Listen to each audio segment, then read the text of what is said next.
Welcome back to the Sweet Science, breaking down boxing one punch at a time. I'm here with, are you super middleweight now? Or Yeah, lightweight? Super middleweight, Malik Zinad, 25 fights, 24 wins. Malik, first, before going into this interview, I just want to ask you, your training throughout Ramadan, props to you. How's training camp going? How's It's life? very good. It's a bit hard, but keep going anyway. Yeah. It's very hard to train in Ramadan. So we train twice, and but we manage it. We manage it. Yeah? Not bad. Yeah. That's good. You've been doing sparring as well? Just Yeah, have I you did been, one time sparring on yeah? Ramadan. Have you changed much throughout Ramadan with your training? I mean, yeah, the body you feel different, Yeah, you feel of much course. different. But anyway, 1 month we keep, Absolutely. barakah, we give us like strength. That's it, mashallah. As a obviously Muslim myself, it's good to see Muslim athletes like yourself that are training, still training hard, still going 100% in Ramadan. Obviously, as a professional, you've got to be on it 100% of the time. Now, I just want to talk a bit about yourself and your career. Obviously, starting from the early days to building up to now. So first, let's dive into what is your earliest memory in boxing? The earliest Or with memory boxing? in boxing, like when I was starting in a small gym with a big dream, Yeah. Yeah. So from the beginning, I knew that I'm gonna go so far in the sport, But I was working hard from that then, and boxing always was my dream, Yeah. and the way to build better future. Absolutely. What age was that? Was that when you found out, okay, yeah, I want to take up boxing? So young I was like 8 years old. 8 years old, Yeah. very So, young. yes. Very young. Now, obviously, you are from Libya, born in Libya, raised in Libya. I done a bit of research, and correct me if I'm wrong. Wasn't boxing actually banned in Libya? Yes, It was banned, banned in 40 years Libya. banned, yeah. Wow. What do you know? I'm Why? a first professional fighter. Wow. Wow. So do you know why was it banned? Do you know? Like I couldn't really find out why, but is it just Gaddafi just wanted to ban it completely? Yeah, Gaddafi wanted to take it off. He said it's a dangerous sport. Wow, dangerous. But the thing is, it's crazy to think that you've come from a country where boxing was banned, but you still come out and been like a boxer, and you're not just any old boxer. You're quite high in, like fairly decent in rankings. You're up there, you're out there. You fought really good opponents, and it just shows that if you put your mind to something, you can achieve it if you really want. So, talk to me about like how you went about starting boxing, and now leading up to when you first went pro. I started boxing in Libya when I was young that time. I was the first professional fighter. And I built up like with my father. He teach me because my father was like a professional fighter. Not professional. He was the amateur fighter back in the day. So he teach me boxing. So it comes to my blood. That's it. It's in your genetics. Yeah, exactly. Wow. And I kept going. So I say Libya is not good in boxing, so I have to live in Europe. I started boxing there, so I left and. So I believe, from what I know, you went to Malta to actually fight, and is that where you had your first professional fight in Malta? Yes. And how was that?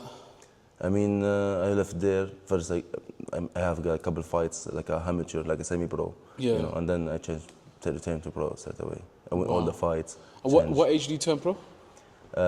20. 20. 21. Wow. Yeah.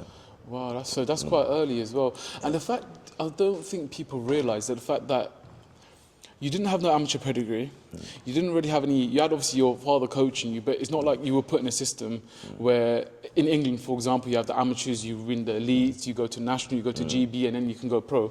You didn't have any of that, but the fact that you've still turned pro and come this far, do you ever look back and think, whoa, okay, I've achieved pretty good for someone that didn't have a pedigree in boxing? Yeah, the moment I realized like I can compete with the high level fighters, and I turned pro, and life is not easy, to be honest, but I work hard. I knew that time I have a power, I have the mindset, and I have the hunger to go all the way, And I think, maybe you can agree with me here, do you think that boxing is more 90% mental, 10% physical, or do you think it's more 50-50?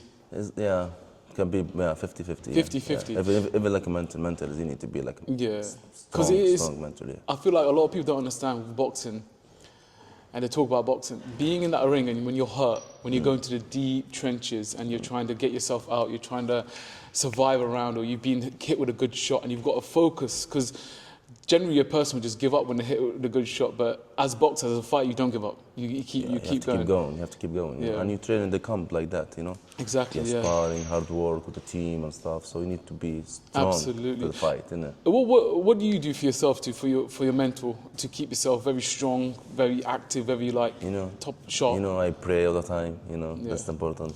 Absolutely. You know, I stay focused. I stay always with the family. You know, doing good, help people out, and that's it. Keep going. That's good. I think having that establishment in prayer, having that faith, it kind of gives you the extra boost on relying on, a higher power, Exactly. God, of course. But yeah, that's quite inspiration. The fact that you've made that journey, so going to Europe. So talk to me. So how many fights did you have in Malta?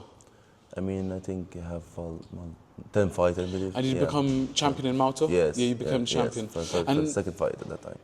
correct me if I'm wrong. That was at light heavyweight. Light heavyweight. Light yes, heavyweight, yes, yeah? Okay, wow. So then after that, what was the next step after when you become champion? You was like, okay, I need to come to the UK now. And then I signed up with my manager was like ex-manager like before. It's Daniel Alon. There's like a big name. Okay. If you know Daniel Alon. He fought Chugore back in the day. I signed with him like for 1 year and a half, and then keep going with him a bit, and then I Then you left, I left him, yeah. Okay. So from that time, I get experience from him and stuff. I fight in Germany, in France, in many different all countries. over, yeah. And that's tough as a boxer that's trying to like really achieve the top heights, going to other countries that you're not familiar with, boxing there, not in your home country either, because like if you have your own support, you have that bonus. If you have like, for example, if you fought on Libya, you know how everything is, you know how what is, and you can really build yourself up. You have your fans, but you're going there as an underdog basically, and these guys are trying to take your head off. Talk to me a bit about. I remember seeing a few videos of you talking about boxing generally, what it is, and how, quote unquote, I'm not calling anyone, but how snaky the sport is. Yeah. Talk about your experience with that, because the fact that you've came through that and you had an unbeaten record till 2024. I think you was what, 23-0? 23-0, and that's a lot of wins, wins. And the thing is, obviously, a lot of in boxing, I feel like people are trying to protect their zero. But we go on to that later anyway. But talk to me about like the politics side of it. It's very hard, you know, when I came from, hard to find a promoter to sign me up because the promoter are greedy here. Yeah. You know, they just look after themselves and after them fighter, after them interest. But anyway, when Turkish Sheikh is involved in boxing, we are safe, good. you know. Good. We are safe and we keep going, yeah. So that time was very hard for me, you know. And but I never stopped anyway. I keep going and wait for the opportunity before I was waiting, always training hard. And yeah. Perfect. Have you got any stories out there that you remember that you're like, oh, this is a difficult period for my boxing career where you've like, oh, do you know what? I don't know if it's maybe for me. It happens for me many times when there's I was ready fighting. I mean, ready to fight, and then there's no opportunity. There's no like fight, you know. So I was like, shit. Yeah. Sometimes you need to get depressed, you know. Yeah, absolutely. You know, no opportunity for you, no chances. Absolutely. And you know what? Boxing is a very lonely sport. It's a lonely. You're by yourself in that ring. And the thing is, like, I understand it because I've boxed myself a bit, not professionally but amateur-wise. But like, you can be on top of the world, you can be winning, everything's going well, and then the day that you lose, it's just everyone disappears around you. Oh, no, you're not as good as people thought, and whatnot. But that's why I respect boxing a lot, because the thing is, like, I look at it like this: you're going in there for my entertainment, just like for me to see. But I love boxing, and if it weren't for boxers like yourself and others in this gym, I wouldn't be able to enjoy the sport, because you guys are risking your health. But unfortunately, you guys are the one that are most vulnerable to having, money taken off you and being, done over, basically, being done dirty, basically, in the sport. And it's other ones that are not boxing in the sport, that, like, promoters, managers, whatnot, that, that get more benefit than the boxers. But I feel like that's why I'm glad Turkish Sheikh has come into the mix, because he's put boxers first. I think boxers should be paid good money, especially going into a ring. You're risking your life. You've got a family. A lot of boxers have got family, and one punch can change everything. But yeah, big respect to you for obviously, sticking it out. So resilience is a big thing, you think, in boxing? Yes, yeah. Big, and your resilience been tested a lot? Yes, and there's more coming up. Yeah, more coming up in the future, or Yeah, in the future. yeah, Yeah. that's nice. We go a bit more into that. Now, I just want to talk a bit about you've come to the UK now. You've signed with Shane McGuigan. I think Shane is a fantastic coach. He's like, I look at him like a bit more of a boxing encyclopedia. Like he just knows boxing. I watch a lot of his stuff. What was the reason that you wanted to go with Shane? I mean, with Shane, he's like the best trainer I have been with in my life, you know. Yeah. So he's very good mentally, physically, make you fake strong, technical. You know, he's a very, very good trainer, you know. Yeah. And so with him, it's gonna be, I'm seeing something different with him. Do you think you've improved on him quite a lot? Do you think you're slowly? A lot, much. Yeah? Yeah. I've been 9 months with him now. I feel like much different. Really, 9 months, and that's quite a lot. You've had one fight underneath him, the one at York you had in November, I believe, November 15th. I was there. So, what do you think you've benefited from then, from not being under Shane to now being under Shane? What we benefited from? I felt much different, like my power, my sharpness, you know, mentally, you know, and I felt different, to be honest. Yeah, much different. That's really good, because you know what? From a casual boxing fan, I won't say I'm a casual, I'm quite a very big boxing fan actually. I see you as someone that's got a lot of raw talent, as in you've got the power, you've got the strength, you're big for your weight as well. You're like 6'1", 2", and you're super middleweight now. That's a big super middleweight. I think with you, if you, again, you've come to the right place to be just sharpen, and then you're going to be that perfect product. And do you see that with Shane then? You're doing that with Shane. He's going to sharpen you up to be that perfect boxer, yeah? Yes, nice, 100%. nice. So, okay, just a few aspirations. You know what? I'll go to the end about your aspirations and what you want to achieve. Let's now talk about the big fight you had with Mr. Dimitri Bivol. Now, first of all, yeah, there's no shame in losing to Mr. Dimitri Bivol, because Bivol is something else. He's on another planet, and it just shows there is levels in this game. But I feel like people don't really, they might have seen that fight and saw, yeah, you took a loss, cool, but they don't know the background of it. Can you share about, like, you know, the background that you told me about? I mean, fighting Dimitri Bivol was a huge experience for me, you know. So I took the fight at short notice, but I showed that I can show what I can be capable of. Absolutely. You know? And I mean, for sure, like for this fight, like I mean, there's a big experience for me, and big lesson from this fight what's gonna happen in the future, you know. Yeah, absolutely. Yeah. So that's the. I mean, yeah. You want to rematch him? Of course, like later on, you know. Definitely. Not now. Yeah. But with a good full camp, 100%. How long did you have before the fight? You had only 3 weeks? 3 weeks, yeah. Wow. See, you can't have 3 weeks notice and fight, let alone a mediocre boxer, but someone that's like at top of the game, world champion. But I feel like people don't understand that. It just shows your hunger, because a lot of people will be like, "Nah, I don't want to fight Dimitri Bivol," especially with 3 weeks notice. You was just like, you know what? But for me, like, hard to get the opportunity before, you know. That's what I'm saying. So this is like but it just shows that you're myself hungry. in the boxing map, you know what I'm saying? Exactly that. Because I'll be so honest, I didn't know exactly who you were. When I saw you, because I did watch the fight, even before meeting you, I watched the fight. It was on a 5 versus 5, I think, where Matchroom versus Queensbury. And I was like, oh, who's this guy that he's fighting? And the thing is, you probably watched the fight, you was at the fight, but I watched the fight and I was like, you were doing really well the first round. You was coming out strong, that long, you know, the backhand that you were throwing, and it just showed you had that power. And you caught Bivol a few times, but I feel like with Bivol, like, he's just in front of you, non-stop. And he's just, at that level, if you switch off for half a second, that's it, you're done. And it obviously, you know, with such short notice as well, there's not much planning and preparation you can do, and obviously the traveling part of it as well, going to Saudi Arabia. How was it fighting in Saudi Arabia though in Riyadh season? Was that very good? nice, very fantastic, yeah. Was it very good? Nice, I like it, yeah. It's like a hometown for me. Yeah, because obviously you speak Arabic as well. It's very good. Did you have a lot of fans out there? Yes. Come to you? Yeah, I love Saudi. Yeah, is that where you definitely want to fight again, Riyadh season? 100% for a world title? For sure. 100%. Inshallah, let's say inshallah, 100%. Now,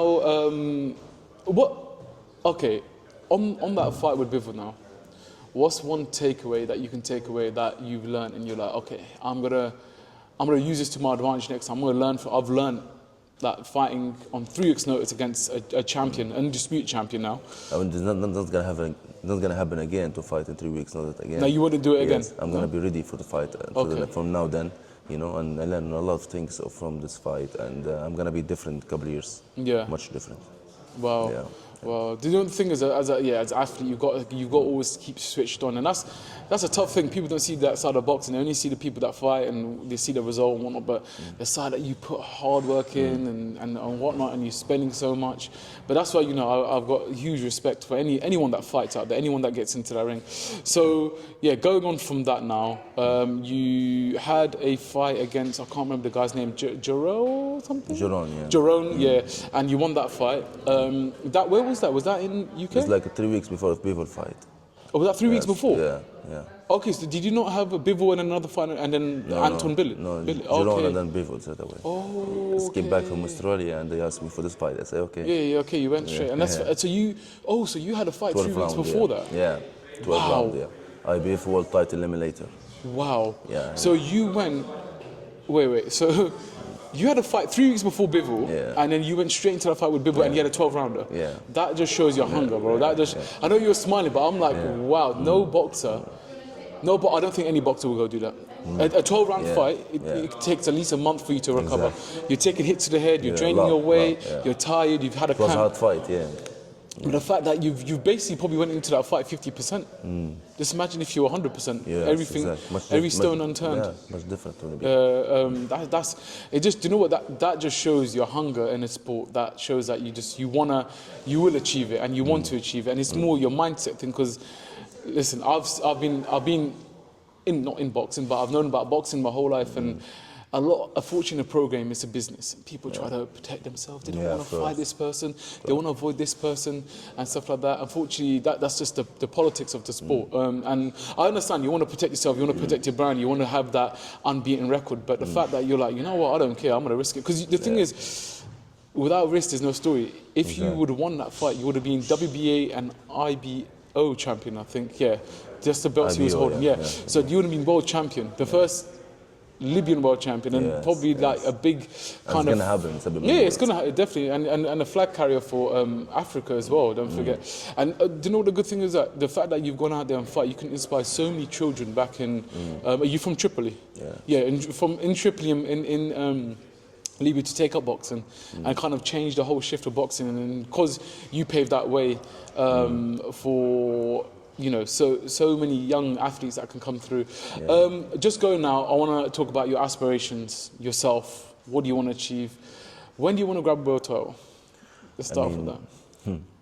I mean, all I want now is like, I want it like a super middleweight world title. That's it, Do you want to kind of like build yourself up, maybe European, maybe like... No, I want world title. Oh, you want to go straight for the world title, yeah? Yeah, I want the big names out there. Have you got any names out there that you're thinking about? I mean, I respect everyone. I fear no one, and I'm coming after everyone. Yeah, that's the thing. Your kind of style, I feel like your personality. You're not like some boxers. They're kind of aggressive at press conferences and they're kind of rude and they're in your face. You're very chilled and relaxed, but you're not here to mess around. Basically, we talk in the ring. Yeah, is that I feel like, is that you as a person though? You're quite like relaxed, chilled person, nonchalant.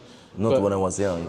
No, you was different when you were young. No, different now. Much now, family person, Yeah. So you've got you think you've grown up a lot more. Changed a lot. Wow. Yeah. But I think that's the thing in boxing. You've got to have that personality. You've got to have that kind of. You've got to have that unique selling point. They call it. You know what I mean? Whether you're crazy, like some boxers I see, I'm like, I appreciate boxers for their boxing. Like, for example, someone like a Crawford, he's a very boring guy. He's not fun. He's not like a knockout artist. But his boxing skill, I love so much. And that's why I really like watching people like him. But the casual fan, they like, what do you call it? Like, controversy. They like people that, go crazy and throw balls. And is that not your style now? You're kind of chilled. No?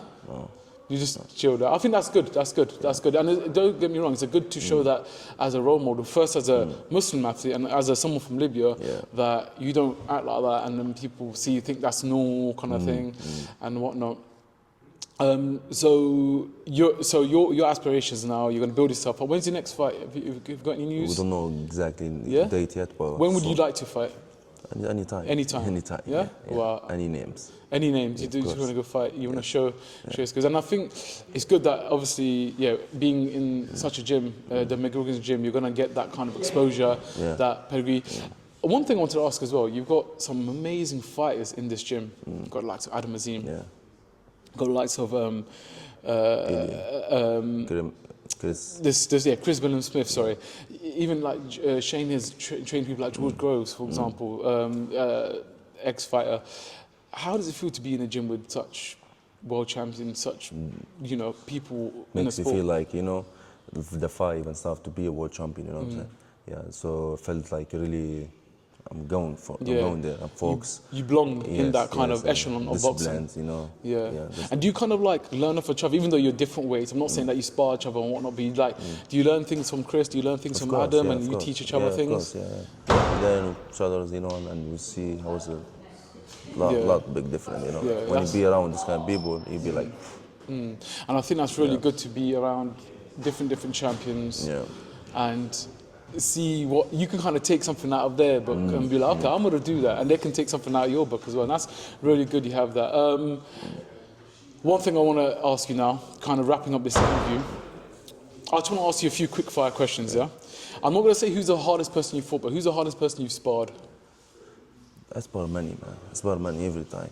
I spar everywhere. Well, have you got one that you're like, oh, he was really good, man. He was tough. I remember, man. I don't remember. I've sparred every time. You sparred loads of good people. I love Yeah? Have you sparred a lot out in America and like the UK? America, and is it like tough sparring out there? Tough everywhere. Yeah. Tough I heard like the Americans, when you go out there and spar, they really try to, they want to. Always spar there. They want to like kill you in that ring. 3 times a week they spar there. Really? 3 times a week? Yeah. Damn, that's crazy. What's one rule that, I know this might be on your toes, what's one rule that you could change in boxing? What do you mean? Like? If you could change something in boxing that because obviously, you're in the sport, what's one thing that you can change in boxing? Change the promoters. Change the promoters, like, as in like the way they deal with business? Yes, the way how they, that's not good. Greedy. Yeah, that's unfortunate. One thing I would definitely change, but personally, I would like, if you're a judge or referee, you have to box first to be a judge or referee. Because I've seen some judges out there, they've never boxed, they don't know what they're doing, and people who fight. Yeah, there's just talk. That's what it is. It's a talk. The thing about boxing, people talk a lot, but they don't do a lot, and that's the thing. It's one of them. It's not like football, where you go play in a football field and you're gonna be fine. You go in the ring and someone's gonna hurt. You can get seriously hurt, man. You can't. You know what I mean? So this is what boxing is. Would you rather have a fight in Riyadh season or in Libya? That's tough, isn't it? Yeah. Because the Riyadh season could be world title. That's what I want. Okay, let's say both world title, title fights. Fight both then. No. But you got to choose one. You got to choose one. You have one chance for a world title. You're gonna have a world title. Yeah. You can either choose to fight in Libya. To be honest, I want to get a world title in Saudi because I lost there. I wanna show myself there. Show yourself to the world. Yeah, definitely. It's a great place to project yourself. And lastly, I want to ask, have you got anything to say? One, to your fans, because I didn't even touch on your fans. Your fans are crazy, but your fans out there that come to support you. And secondly, to the boxing world. I mean, thank you for everybody for supporting my Zinad, my fans, my people who believe in me, and I will prove to be a world champion 100%. And I'm hungry, I'm strong, and focused to be a world champion, to the middleweight. So wait for me. Thank you for everybody. That's it, you heard it here. Malik, thank you so much for your time. I really appreciate it. And all the best. And hopefully, inshallah, Ramadan goes well and you'll be a world champion soon. Exactly. Solid, man. Cheers, Solid. Man.